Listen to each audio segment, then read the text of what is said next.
Next up is Dr. Loretta Mayer, co-founder of Wisdom Good Works nonprofit. She has dedicated 25 years to the study of rodent reproduction. During her tenure, she has conducted independently funded research programs, resulting in the co-invention of the first EPA-registered rodent fertility control product, and subsequently Good Bites, the first all plant-derived rodent feed supplement with over 4,300 data sets confirming sustainable rodent population reductions. Please welcome Dr. Loretta Mayer. Oh, Kathy, thank you for that great introduction. My job here is to provide the education and the tools in which to see if we can effectively make a difference in New York City with contraception as opposed to other methods. I represent Wisdom Good Works, which is a 501c3 nonprofit.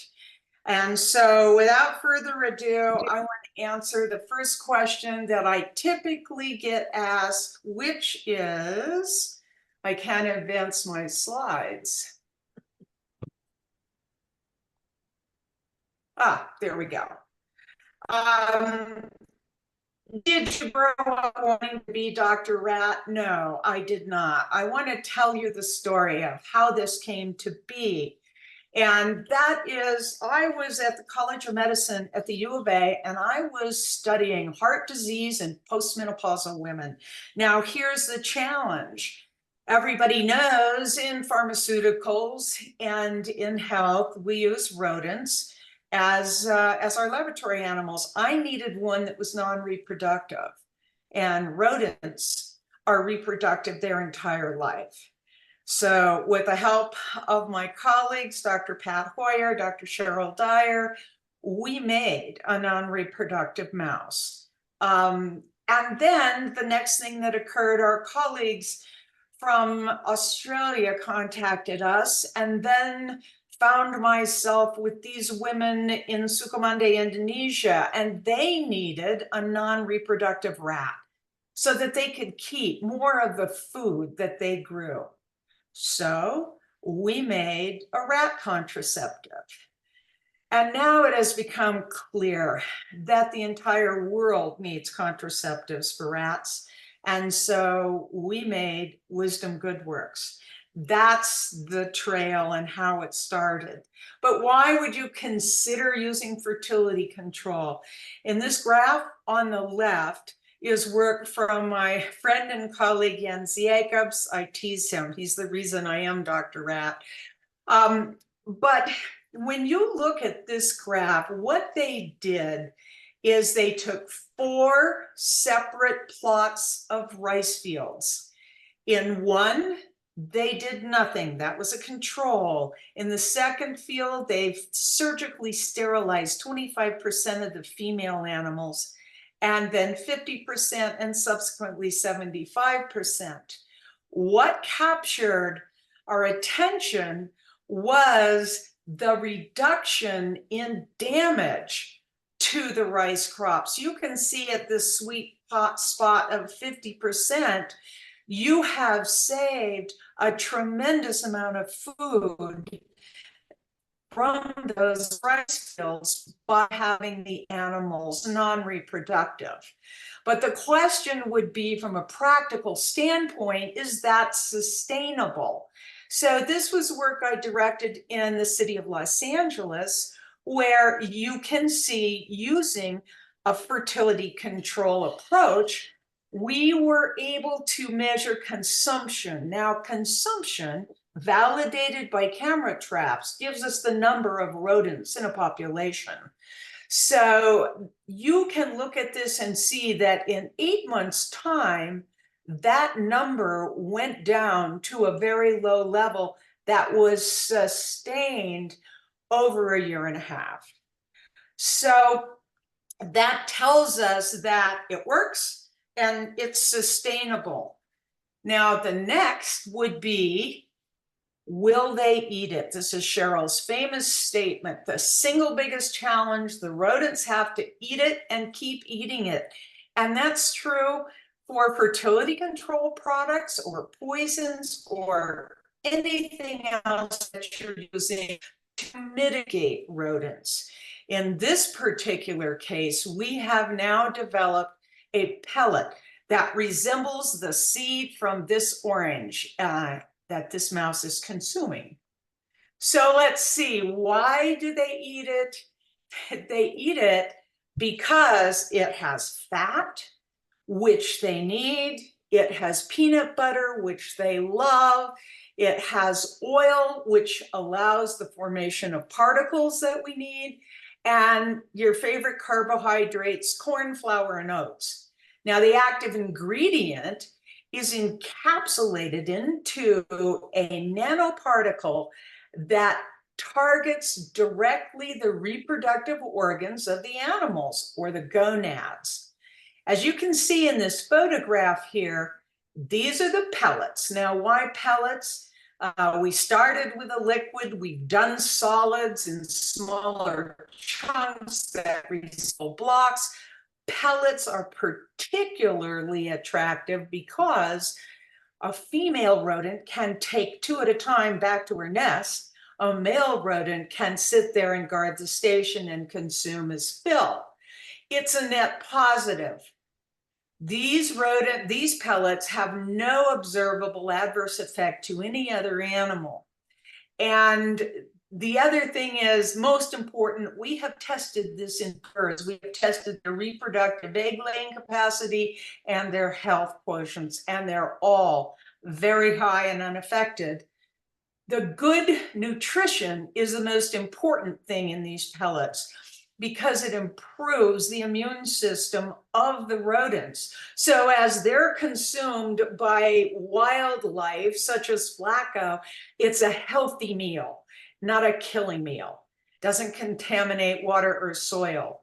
In this short video, you can see this was from the Galapagos Islands, and you can see that the rodents will sit, this is a male, sits there and consumes the pellet. Clearly, these boxes are compostable and recyclable.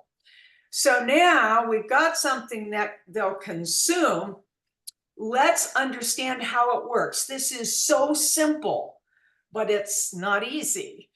In the female, the active ingredient is directly targeted to the ovary, and it blocks ovulation of the egg. Females are non-reproductive. In the male, it targets the testis, and it blocks the formation of the tail of the sperm. So it cannot fertilize an egg. So simple. Now, the big question comes, how do we know it works?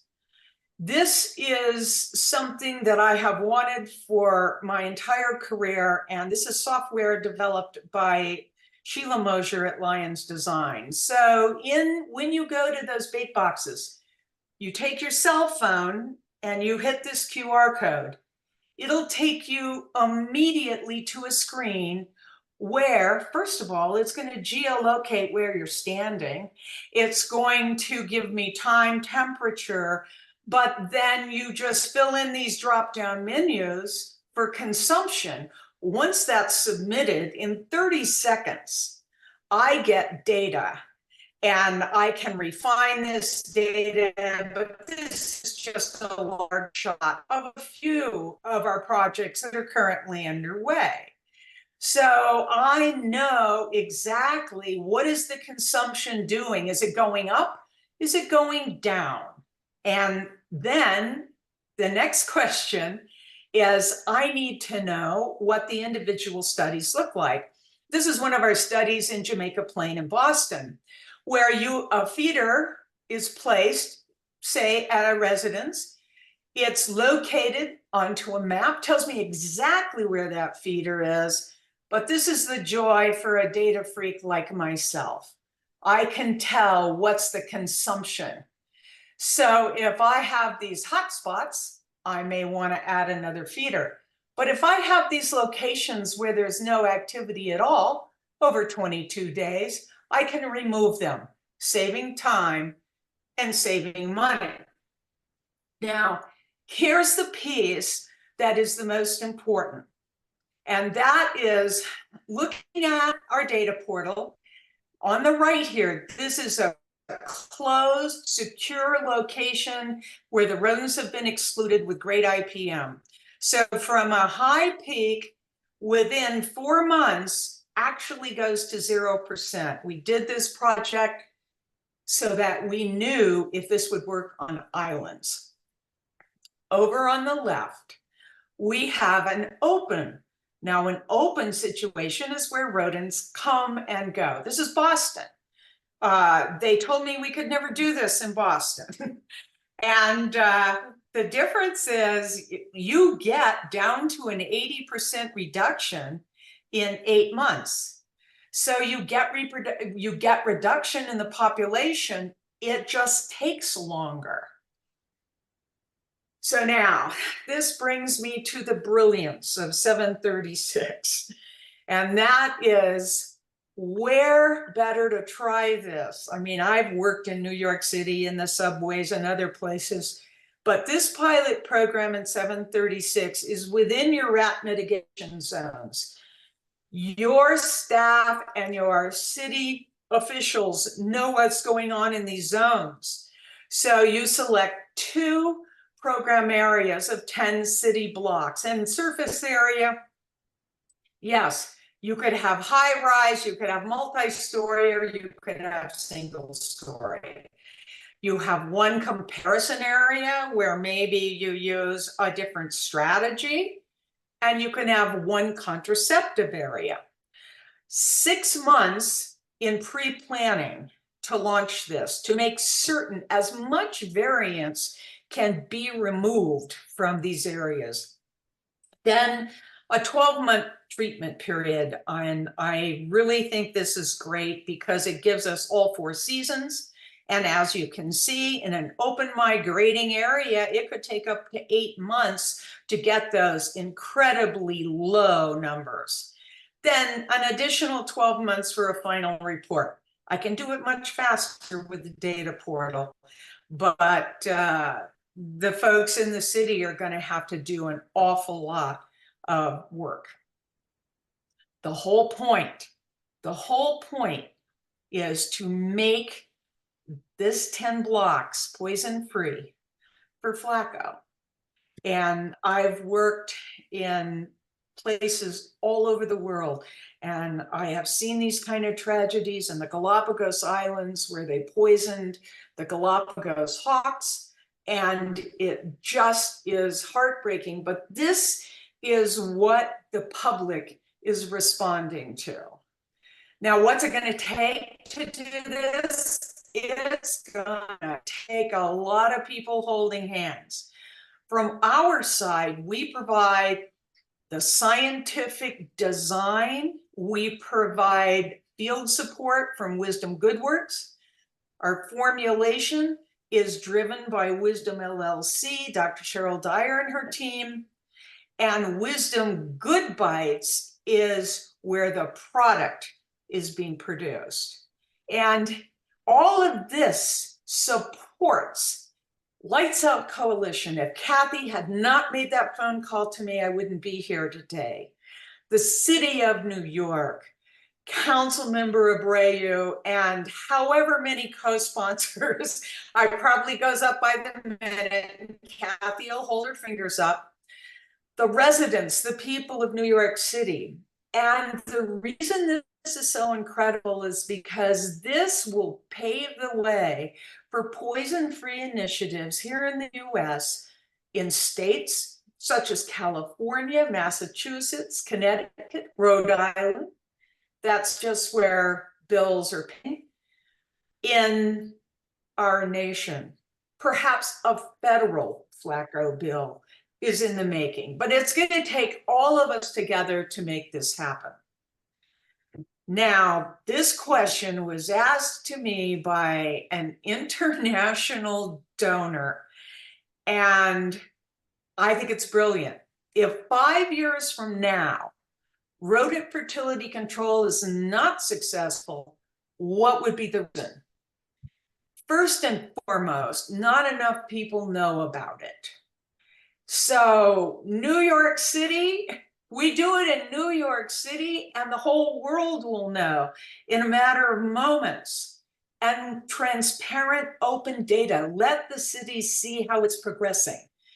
Fertility control has to be used properly.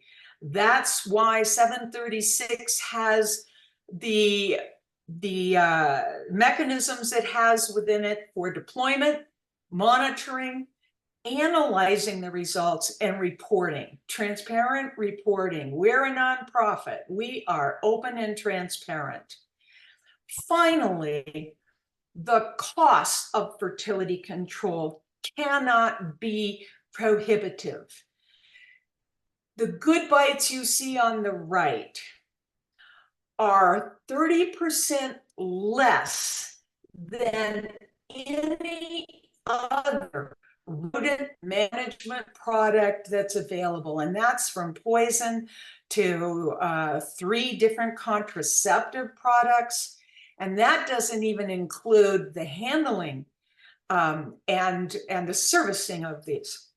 So we have to make it inexpensive for our international colleagues, our colleagues in Africa, Indonesia, Southeast Asia, and Europe. Has to be safe, has to be very low on the expense. So I'm happy to take questions.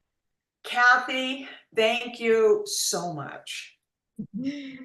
Thank you, Loretta. Thank you so much. We wouldn't be here if it weren't for you. So thank you.